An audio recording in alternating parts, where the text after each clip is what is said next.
Test run lang tayo.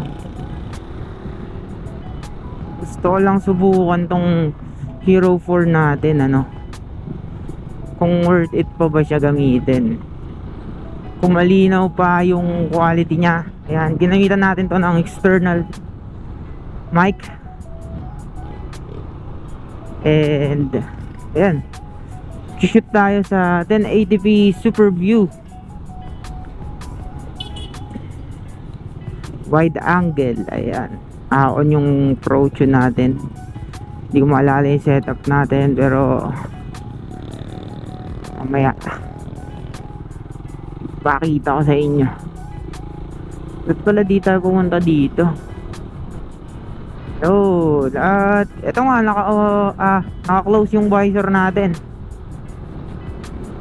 Malakas yung hangin, so di ko alam kung okay siya. Ayan, medyo mabilis din yung takbo natin. So di ko alam, di ko naririnig to eh. So mamaya makikita natin to pag ine-edit na, ano. Ayan, welcome nga pala sa YouTube channel ko. Ayan, kakasimula pa lang natin, kinakabahan ako. Di pa tayo sanay. Test run to ng camera, at the same time yung angle tinitignan ko pa. Nga pala, ito yung motor natin, ano, Raider 150 Fi. Mabilisan lang tayo dito, video lang tayo. So uwi rin agad ako. Ayan, sinusubukan ko siya ngayon kasi may rides kami sa Friday ng tropa eh. Titignan ko kung okay to, para pag nag-rides kami, mag-video tayo. Bahala na, gusto ko lang talaga mag-video.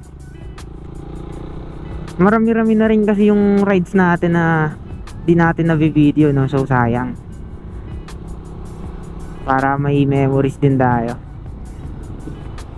Anyway, itong Hero 4 Black, second hand natin to nabili, no? Overall yung full setup ko, no, inabot ng 5K.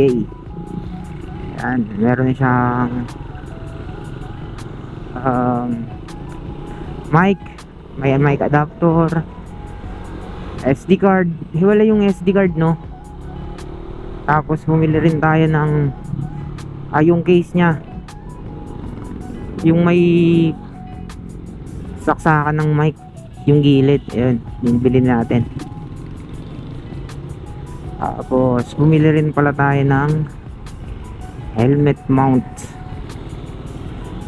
Ikot-ikot lang tayo dito.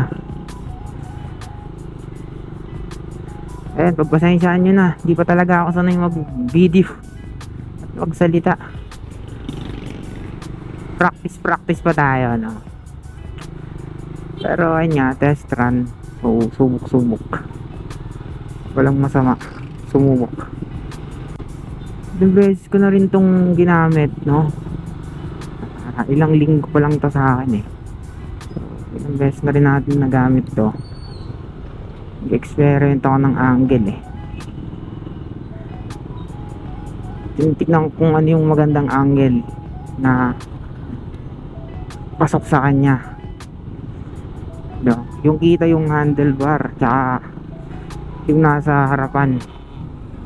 Ayun yung gusto kong angle kasi. So ayan, naka super view siya kasi di kita pag ano 1080p lang, naka wide angle. Yung ginawa natin, nilagay natin sa 1080p super view. So sana goods, titignan ko pa sa edit, no. Anyway, ayun nga, no, pag naka 1080p super view kasi nagmumukha siyang bilog or fish eye. Ang gagawin nyo lang, wag ganun, edit nyo lang, tatanggal, parang i-crop nyo lang siya, since ayun nga, no, walang stabilization yung Hero 4. Pag in-edit nyo siya, lalagay nyo ng stabilization. May mga stabilization naman yung editing app eh. So pag nilagyan nyo siya ng editing, ng stabilization, nakakrop siya. So magmumukhang hindi na siya fish eye. So ganun din. Check nyo, experiment nyo na lang din talaga. Ayan. Na-experiment pa natin, ina-explore pa natin. Mabilisan lang, umiikot lang ako. Gusto ko lang talagang subukan to eh. Matagal ko nang pinag-iisipan to. Wala nang hiya, natakot ako mag-video, no? Pero wala naman tayong magagawa dyan pag hiya-hiya tayo eh. Walang mangyayari. Subok lang na subok, par.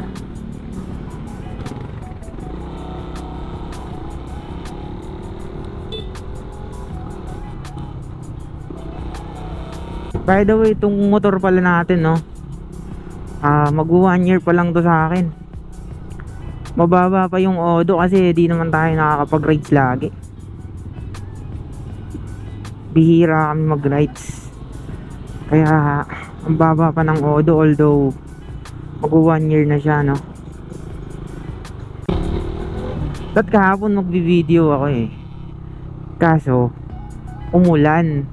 Kaya sabi ko next time. Hindi umulan ngayon. So mabilis lang naman yung video. Kaya sige, shoot tayo ngayon.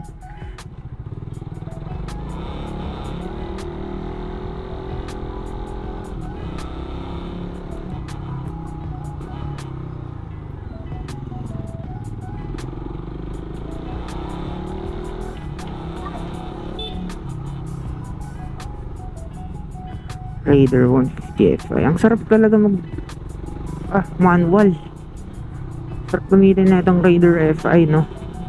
Ang bilis niya isingit-singit kasi maliit eh. Ano? Sarap din ng handling niya, no?